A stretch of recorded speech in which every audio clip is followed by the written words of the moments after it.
Today I am running down my top 10 tips for soldering, so stick around.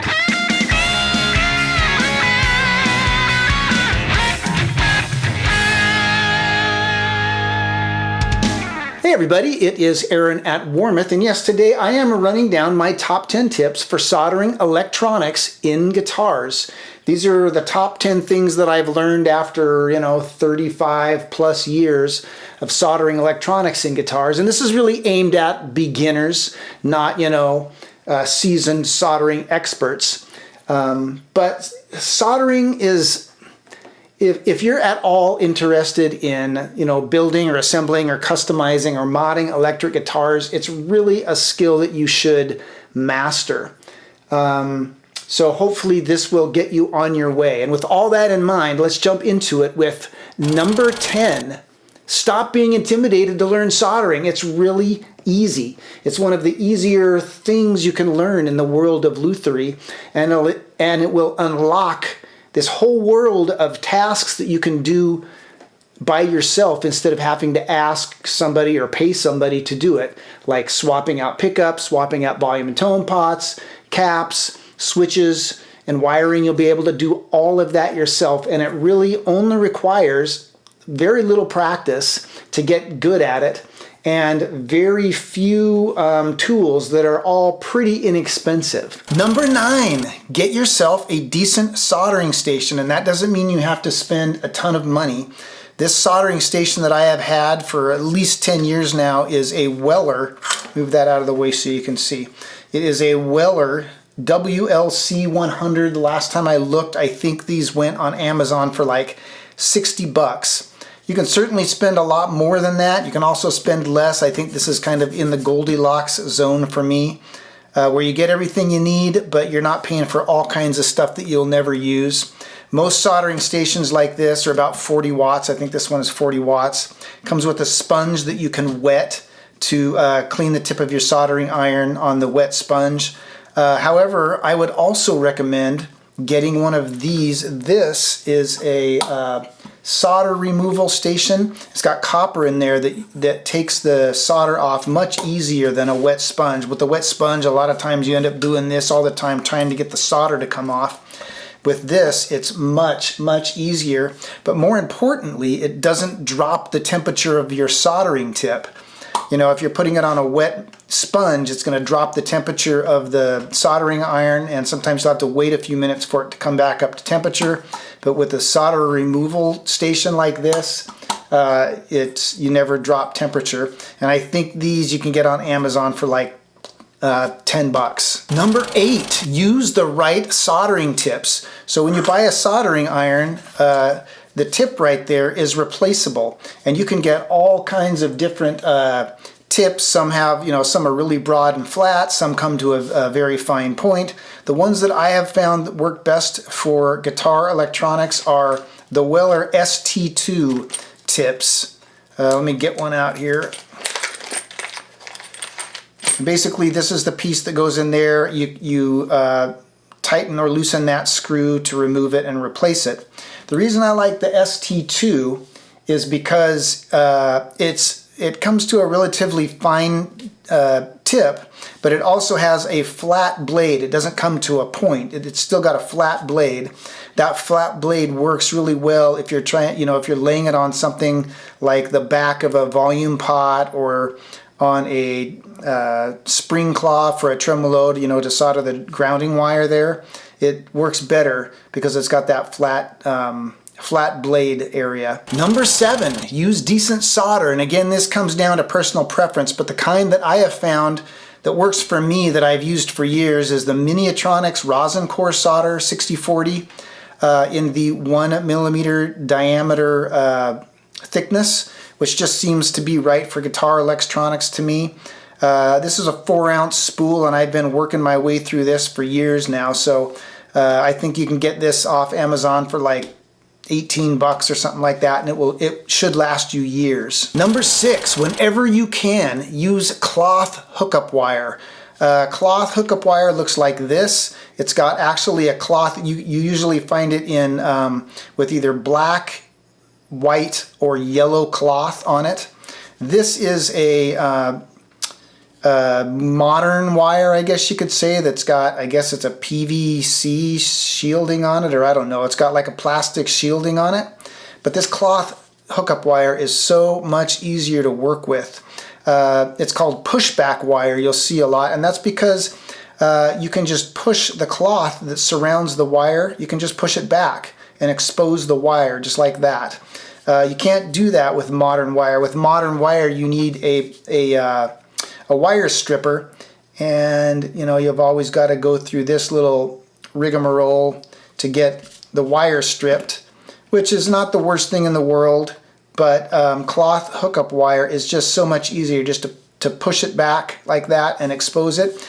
And then once your solder is complete, then you can push that that cloth wrapping back forward again and hide the entire wire except for the very bit that's actually soldered, which I'll show you how to do in just a minute. Number 5, tin the soldering tip and tin the wires.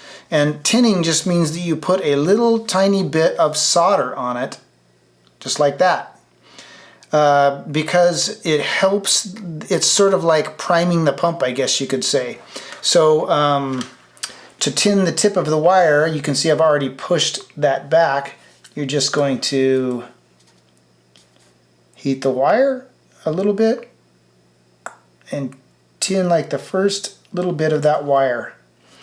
Then when you get ready to go and solder this onto a lug or something, there's already a little bit of solder there to kind of prime the pump. Number 4, remember that high heat and a quick operation is better than slow heat and holding your iron there waiting for the components to warm up. So make sure that your soldering iron is fully heated up before you start, and if you clean the tip you know, on a wet sponge or anything like that, give it a second to heat back up again so that you can have maximum heat. Now I can't tell you the exact temperature because my soldering station doesn't have a temperature gauge like some more expensive ones do. It just goes 1 through 5.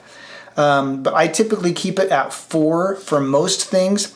If I'm going to be soldering on a component that really requires high heat, like I often experience this with trim claws, when I'm soldering on the grounding wire to a trim claw, I just turn it all the way up to 5 because that needs higher heat, and then I turn it back down to 4 when I'm done. Number 3, heat the components and let the solder flow onto heated components.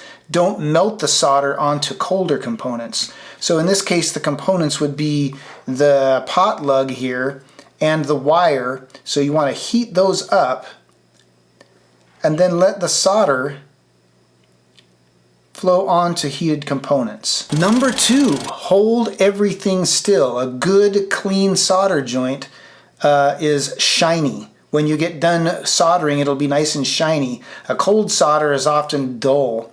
And if you're holding stuff by hand, you can hold it as still as you possibly can, but there's still going to be little movements in there that can cause a cold solder joint. So you want to find a way to make that perfectly still while the solder cools. You can buy these things called third hands that have alligator clips and little goosenecks that you can you know, manipulate to hold things for you, because you've got to have 3 hands, right? You've got to have a hand to hold this, a hand to hold that, a hand to hold the solder, a hand to hold the soldering iron. That's 4 hands, I think. But the point is, you have to look elsewhere besides your hand. You don't have enough hands to hold all the things that need to be manipulated. So you have to find a way to hold things still, either by getting that third hand device. I think they're less than $10 on Amazon. But what I often do, and you'll know this if you've ever seen me doing assembly videos, is I like to use painter's tape and just tape stuff. So in this example, I'm going to put my wire where it needs to go, and then I'm going to tape it so that it will sit perfectly still. Then I'm going to grab my soldering iron and my solder, and I'm going to heat those components up,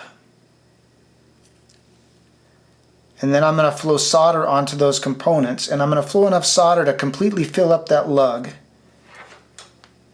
And that tape is going to hold everything perfectly still until it is cooled off. And now you can see that I have a nice shiny solder joint that's totally filling up that lug. And because I used pushback wire, I can just push that wire right up to that lug so that there's no exposed wire that could accidentally make a connection with something it's not supposed to make a connection with.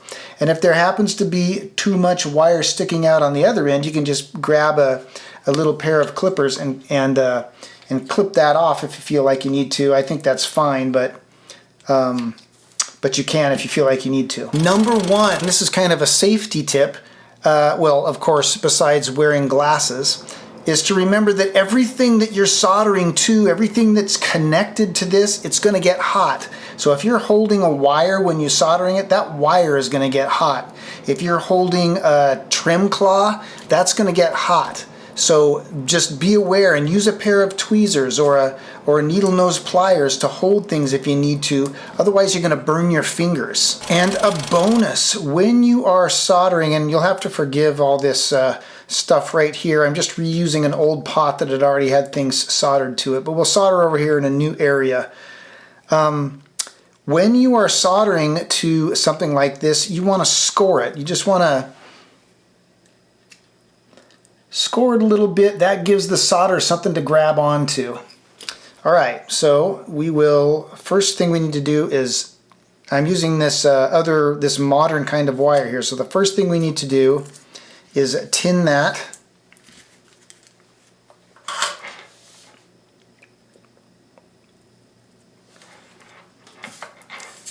Then we need to put it in place and make sure it's being held still by this tape.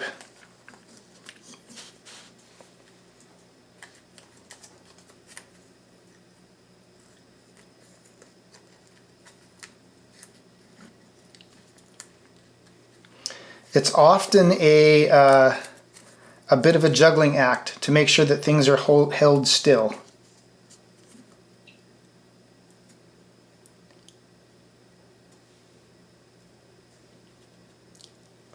All right, there we go. Now we're going to take our soldering iron and we're going to heat up that pot.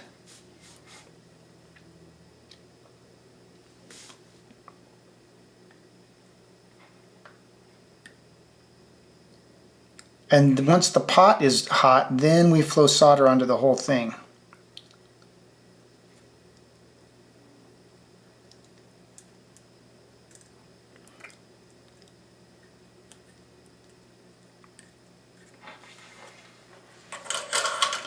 And you can see that that solder joint is nice and shiny.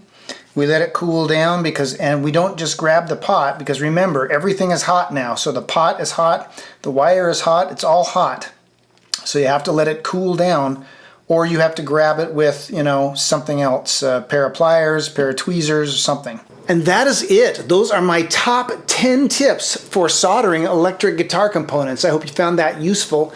I hope it gives you the courage to tackle soldering on your own so that you can start to swap out pickups and pots and caps and switches and all that kind of stuff when you assemble or customize your guitars. If you have any questions about any of that stuff that Warmoth sells, pickups, pots, caps, switches, etc., go to the Warmoth website. It's all there. If you still have questions, make sure and give our customer service reps a call. They're always eager to help. And one more thing before I leave. A lot of people have asked about this shirt that they see me wearing. It is now for sale on the Warmoth site. So if you want that, go to the Warmoth website too. And until next time, keep on picking.